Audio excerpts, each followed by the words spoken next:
Let us learn action of a voltage source. There are certain devices such as battery, cell or electric generator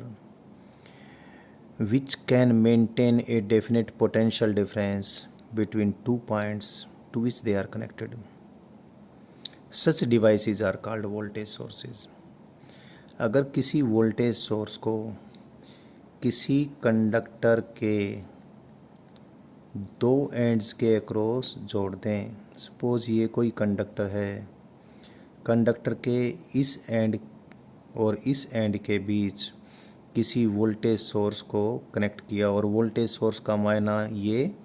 कि वो इसके दो ends के बीच एक definite potential difference maintain कर देगा, तो वो वोल्टेज सोर्स इसके अंदर एक non zero electric field establish कर देगी। तो ये जो इलेक्ट्रिक फील्ड इस कंडक्टर के अंदर नॉन जीरो इलेक्ट्रिक फील्ड किसी वोल्टेज सोर्स ने इस्टेब्लिश की, उस इलेक्ट्रिक फील्ड के कारण इस कंडक्टर में फ्री इलेक्ट्रॉन्स इस एंड से इस एंड पर जाएंगे और इस इलेक्ट्रिक फील्ड को जीरो करना चाहेंगे। तो वोल्टेज सोर्स को क्या करना पड़ेगा कि यहाँ से इलेक्ट्रॉन्स को सक करके वापस यहाँ पर छोड़ दे, यानी वोल्टेज सोर्स को एक इलेक्ट्रॉन सक्शन एजेंट के रूप में या इलेक्ट्रॉन पंप के रूप में बिहेव करना पड़ेगा। और वो कैसे करेगी वो हमने आपको समझाना है। अभी यहाँ पर एक चीज़ और देख लें, वोल्टेज सोर्स जब इसके अंदर non zero electric field maintain करेगी तो उस वोल्टेज सोर्स के कारण इलेक्ट्रॉन्स को इस कंडक्टर में लगातार मूव होते रहने के लिए फोर्स मिलता रहेगा। इलेक्ट्रॉन्स को एक्सलेट करते रहने के लिए जो फोर्स चाहिए, यानी इलेक्ट्रॉन्स को मूव करवाने के लिए जो फोर्स चाहिए,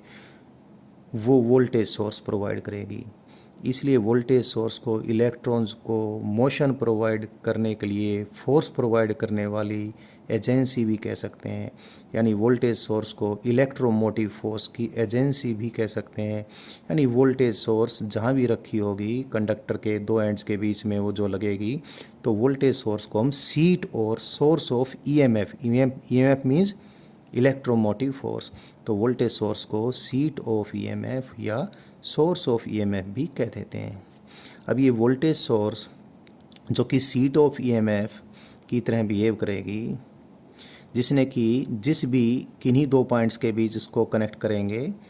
तो उन दो पॉइंट्स के बीच डेफिनेट पोटेंशियल डिफरेंस ये मेंटेन किए रखेगी, और कंडक्टर के अक्रॉस इसको जोड़ दें तो इलेक्ट्रॉन सक्शन पंप की तरह ये बिहेव करेगी। ये सारा कुछ कैसे होगा ये मैंने आपको समझाना है। तो उसके लिए मैं एक सिंपल वोल्टेज सोर्स आपको बताऊंगा। मैंने अभी आपको बताया voltage source can be electric generator, voltage source can be some chemical cell. Electric generator और केमिकल सेल के अंदर बस इतना सा फ़र्क होना है कि दोनों के अंदर वो फोर्स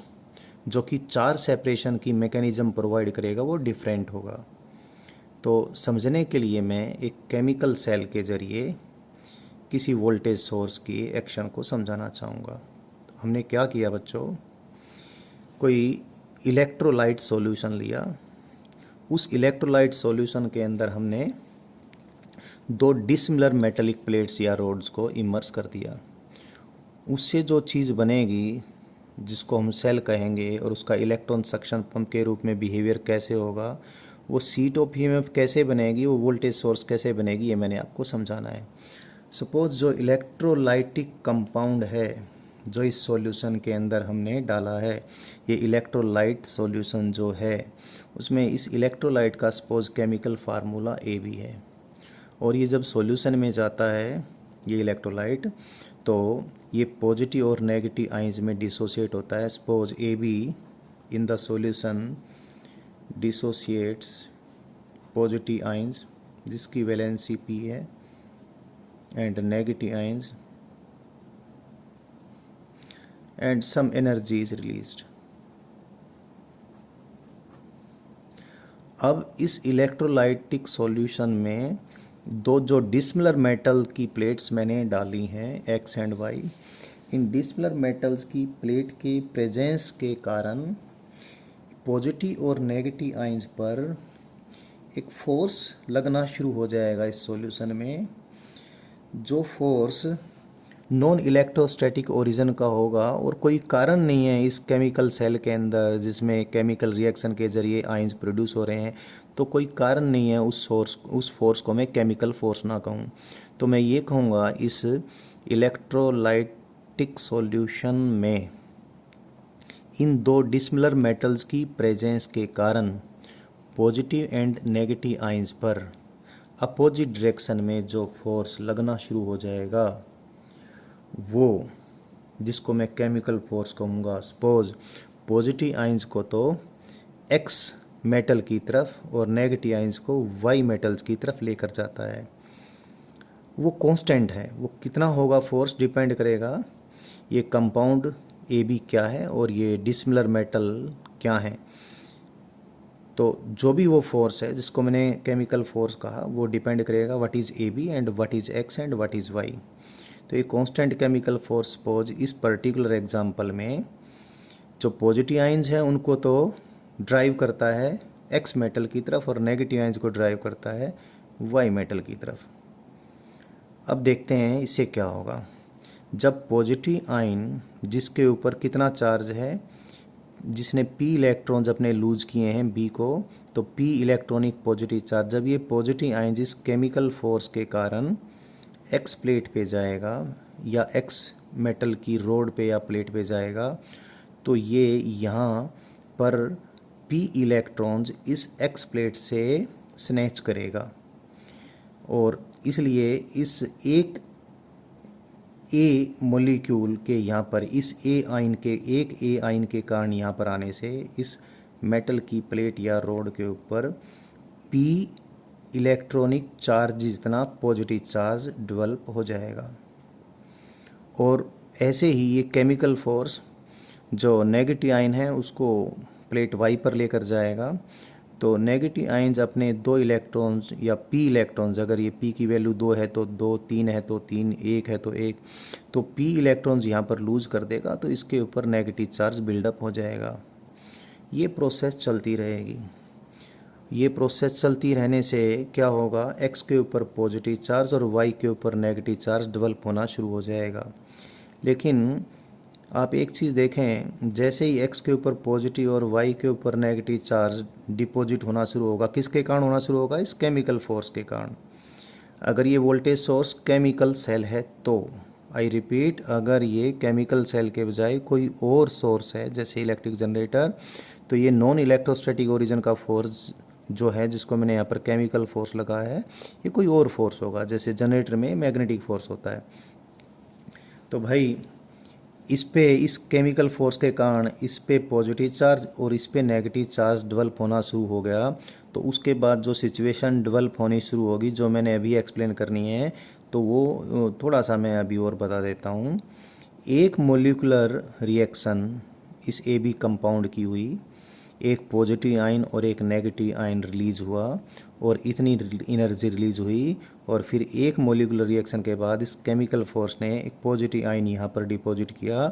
और नेगेटिव आयन यहाँ पर डिपॉजिट किया। तो इस सारी बात को मैं इस प्रकार से भी बोल सकता हूँ, जैसे एक मोलिकुलर रिएक्शन में कुल मिलाकर पी इलेक्ट्रॉन्स एक्स से वाई पर ट्रांसफ़र करवा दिए, किसने, इस केमिकल या नॉन इलेक्ट्रोस्टैटिक ओरिजिन के फोर्स ने। या यूं भी कह सकता हूं कि एक मोलिकुलर रिएक्शन में वाई प्लेट से इस केमिकल फोर्स ने पी इलेक्ट्रॉन्स के जितना पॉजिटिव चार्ज वाई से एक्स पे ट्रांसफ़र कर दिया है। तो इस पूरी बात को मैंने एक इक्विवेलेंट तरीके से ये बताया कि एक मोलिकुलर रिएक्शन होती है तो P इंटू ई अमाउंट का पॉजिटिव चार्ज Y से X पे डिपॉजिट हो जाता है। इस प्रकार चार्ज सेपरेशन इसमें हो जाता है। होता तो ये है कि पॉजिटिव आयन यहाँ जाता है और नेगेटिव आयन यहाँ जाता है। पॉजिटिव आयन यहाँ पर जाकर या इसका इलेक्ट्रॉन्स का लॉस होता है, नेगेटिव आयन यहाँ पर जाता है तो ये इलेक्ट्रॉन्स गेन करता है, एक्स पे पॉजिटिव चार्ज और वाई पे नेगेटिव चार्ज डेवलप होता है। लेकिन इसको इक्विवेलेंट तरीके से बताने के लिए मैंने ऐसा कह दिया, या तो यूँ कह दूँ कि एक मोलिकुलर रिएक्शन में P इलेक्ट्रॉन्स X से Y की तरफ ट्रांसफ़र हो गए, या फिर यूं कह दूं एक मोलिकुलर रिएक्शन में P इलेक्ट्रॉनिक चार्ज इतना पॉजिटिव चार्ज Y से X पे डिपॉजिट होगा। अब आगे देखते हैं क्या होगा, क्योंकि चार्ज सेपरेशन हो गया, X के ऊपर पॉजिटिव चार्ज और Y के ऊपर जैसे ही नेगेटिव चार्ज डेवलप होना शुरू होगा ये कि इन X और Y प्लेट्स के बीच इलेक्ट्रिक फील्ड डेवलप हो जाएगी। और ये जो इलेक्ट्रिक फील्ड डेवलप हुई है, बेटर मैं उसको इलेक्ट्रोस्टैटिक फील्ड कहूँ। अब ये इलेक्ट्रोस्टैटिक फील्ड जो पॉजिटिव आइंस Y से X की तरफ जाना शुरू होंगे उनके ऊपर ये फोर्स लगाएगी अपनी डायरेक्शन में, यानी नेगेटिव चार्ज जो इधर जा रहे थे, नेगेटिव आइन जो इधर जा रहे थे उनको तो इधर धकेलने की कोशिश करेगी, और जो पॉजिटिव आइंस इधर जा रहे थे उनको इधर धकेलने की कोशिश करेगी। बार बार मैं नेगेटिव आइंस और पॉजिटिव आइंस दोनों के मोशन को कंसीडर करने के बजाय सिर्फ मैं पॉजिटिव चार्ज की भाषा में ही बात करूँगा, कन्वेंशनल चार्ज की भाषा में भी बात करूँगा। तो मैं ये कहूँगा जैसे ही चार्ज सेपरेशन हुआ केमिकल फोर्स के कारण, उसके बाद X और Y प्लेट्स के बीच, इन दो अलग अलग मेटल्स के बीच इलेक्ट्रोस्टैटिक फील्ड डेवलप होगी। और ये इलेक्ट्रोस्टैटिक फील्ड पॉजिटिव चार्ज जो कि इस केमिकल फोर्स के कारण Y से X की तरफ जाने लग रहा था और जिसको जाने के लिए इतनी एनर्जी अवेलेबल थी, अब उस जाते हुए पॉजिटिव चार्ज को ये इलेक्ट्रिक फील्ड जाने से रोकना शुरू कर देगी।